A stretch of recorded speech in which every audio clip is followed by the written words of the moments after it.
네, 선생님들 안녕하세요. 어, 집에 오자마자 영상을 찍습니다. 내일 거 많은 분들이 지난 주일에 모이셨지만 그래도 못 오셨던 분들 한두 분이라도 도움이 되고자 영상을 녹화하겠습니다. 6월 주제 동일하게 잡이고요. 다음 오는 주일 요한복음 9장 1절로 7절 말씀을 봅니다. 맹인을 고치시는 그런 장면인데요. 날 때부터 맹인된 사람이 등장해요. 그 사람을 보고 제자들이 질문을 하는데 이 맹인된 것이 죄 때문이라고 그 당시 사람들의 인식을 이제 가지고 있는 제자들의 모습을 발견합니다. 자기 죄 때문인지 그의 부모의 죄 때문인지 질문을 하죠. 예수님은 대답합니다. 죄 때문이 아니다. 그 다음에 제가 이제 이렇게 빗금을 쳐놨는데 이 쳐놓은 이유는 어, 해석을 지금 이 개역개정의 번역처럼 그에게서 하나님이 하시는 일을 나타내고자 이런 맹인된, 날 때부터 맹인된 이 일이 벌어졌다. 이렇게 해석을 할 수도 있지만 헬라어 구문상 그냥 그의 부모의 죄로 인한 것이 아니다 하고 그냥 여기서 마침표를 찍을 수 있어요. 그러면 이 그에게서 하나님이 하시는 일을 나타내고자 하심이라 이거는 어디로 연결을 시키냐면 그 다음 문장인 4절에 있는 나를 보내신 이의 일을 우리가 하여야 한다. 이렇게 돼 있는데 그에게서 하나님이 하시는 일을 나타내고자 우리가 그 나를 보내신 이의 일을 우리가 해야 한다. 이렇게 지금 뒤에 문장으로 연결을 시킬 수 있는 거예요. 일을 해야 하는 목적이 그에게서 하나님이 하시는 일을 나타내는 것으로 이제 읽는 독법인데요. 이처럼 우리가 가지고 있는 성경이 어, 편집자 혹은 이제 번역자의 그런 지배를 많이 받잖아요. 그러나 거기에 매일 필요는 없다. 그런 말씀을 좀 드리고 싶고요. 지난주에 우리 8장 볼 때도 그것이 사본의 이제 차이를 비교해 봤을 때 초창기의 사본, 더 오래된 사본, 더 좋은 사본들에는 그 본문이 빠져 있다는 것을 말씀을 드렸잖아요. 그래서 그런 비슷한 류의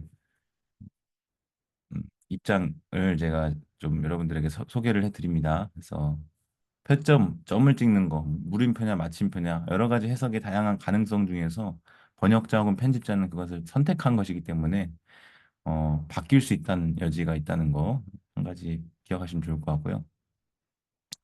이제 여기서 낮과 밤에 대한 이야기가 나오죠. 예수님이 이제 계시는 동안은 낮이다. 근데 예수님이 계시지 않는 밤이 오면 일할 수 없다라고 말하면서 그 낮과 밤에 대한 시점을 5절에서 구체적으로 설명해 주는데 세상에 있는 동안에는 예수님이 이 세상에 있는 동안에는 세상의 빛이라라고 해요. 세상의 빛. 8장에서 나는 세상의 빛이다. 이렇게 한번 선언하신 바가 있는데 세상의 빛이다. 이 세상의 빛이신 예수님이 비추면 어두움은 떠나가죠. 이것은 1장에서도 발견되는 빛과 어둠에 대한 대조를 우리가 다시 한번 더 발견하게 되는데요. 중요한 것은 그 다음입니다. 예수님과 제자들 사이의 대화가 그친 다음에는 행동을 하시는데 6절 이 말씀을 하시고 땅에 침을 뱉어 진흙을 이기시고 그의 눈에 바르셨다라고 합니다. 진흙을 이겨서 눈에 바르는 건 굉장히 이상한 행동이에요. 왜 그런가요? 예수님은 말씀만으로도 고칠 수 있고 손만 대도 낫는데 왜 굳이 이런 이상한 행동을 하셨을까? 이상한 행동, 이 특이한 점에는 뭔가 의도가 있는 거고 뭔가 메시지가 담겨 있기 마련입니다. 진흙은 이제 내일 설교 때 더 자세히 다루겠지만 구약의 배경이 있어요. 인간을 지으실 때 사용된 재료물입니다. 다시 말하면 지금 예수님은 과거의 창조에 사용되었던 재료를 가지고 다시 새롭게 창조하시는 그런 장면을 연출하고 있는 거예요.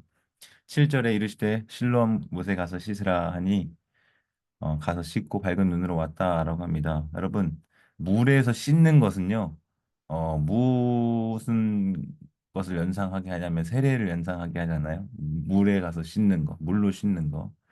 그래서 뭔가 니고데모 이야기에서도 뭔가 물과 성령으로 나지 아니하면 즉 거듭남에 대한 언급이 요한복음 안에서 있었는데 지금 예수님이 지금 이 맹인을 고치시면서 다시 한번 그런 물과 거듭남의 주제를 다시 한번 상기시키는 것이 아닌가 이런 생각을 해볼 수 있을 것 같아요. 그러니까 창조도 새 창조, 지금 물로 씻는 것도 거듭남, 다시 태어남 뭐 이런 의미를 좀 생각을 해 볼 수 있을 것 같습니다. 그런데요, 지금 요한복음에 맹인이 보는 상태가 된 거잖아요. 보지 못하던 상태에서 이 봄과 보지 못함은 이해와 뭘 이해하지 못함을 나타내기도 하는데요. 다시 말하면 실제 우리의 육체적인 눈이 뜨여 있다고 하더라도 영적인 맹인일 수 있는 거죠. 반대로 눈은 닫혀 있는 사람일지라도 예수님을 본다면 그 사람은 맹인이 아닙니다. 이처럼 하나님을 아는 것과 알지 못하는 것, 이것이 예수님을 통해서 갈리게 되는데 예수님을 보냐 보지 못하냐. 특별히 이것을 이번 주일 공과에서는 하나님의 특별 계시인 성경을 가지고 얘기를 해볼까 해요. 하나님께서 자신을 나타내 보이지 않으셨다면 우리는 맹인이었을 겁니다. 어둠 가운데 있을 건데 하나님이 우리에게 빛을 비춰 주신 거예요. 그것을 신학적인 용어로 계시라고 합니다. 계시. 그래서 요한계시록 하잖아요. 뭔가 커튼이 드리워져 있던 것을 열어 젖힌다. 이거 리빌 계속 계시 드러내는 거, 레벨레이션 하잖아요. 마찬가지로 예수님께서 그 맹인의 눈을 뜨게 하지 않으셨다면 맹인은 앞을 볼 수 없었을 건데 그런 점에서 우리는 맹인과 같다. 예수님은 진흙을 이겨서 맹인의 눈에 바르심으로써 새로운 창조의 사역을 감당하셨다라는 겁니다. 성경을 통해서 하나님에 대한 지식을 갖게 된 인간은 죄와 사망으로부터 구원받아 새로운 피조물로 거듭나게 되는 길을 얻게 된다 해서 지금 봄과 보지 못함, 이와 보리, 하나님을 알고 알지 못함을 특별히 맹인의 경우에는 예수님을 통해서 그런 변화를 겪게 되었는데 우리의 경우에는 하나님의 특별 계시인 성경 그것을 통해서 이제 하나님에 대한 지식, 그리스도에 대한 지식, 성령을 아는 지식을 가지게 된다. 또 인간 스스로에 대한 바른 지식을 우리가 성경을 통해서 알게 된다라고 하는 거죠. 그래서 일단은 일과 깨달음의 시작이에요. 깨달음의 시작, 곧 성경을 통해서 우리가 깨닫기 시작한다는 것인데 갈라디아서 1장 6절부터 8절에 나오는 다른 복음에 대한 언급이 있습니다. 그걸 가지고 어, 이제 바른 교리와 다른 교리 이렇게 대조하면서 교리가 성경의 핵심 가르침을 담고 있는 것이며 우리가 바른 교리를 성경을 통해서 잘 배울 때 다른 복음을 이겨내고 극복할 수 있다. 이런 내용들을 담고 있습니다. 그래서 오늘은 좀 이렇게 간략하게 마치도록 하겠고요. 우리 건강한 모습으로 내일 다시 만나 뵙겠습니다. 들어주셔서 감사합니다.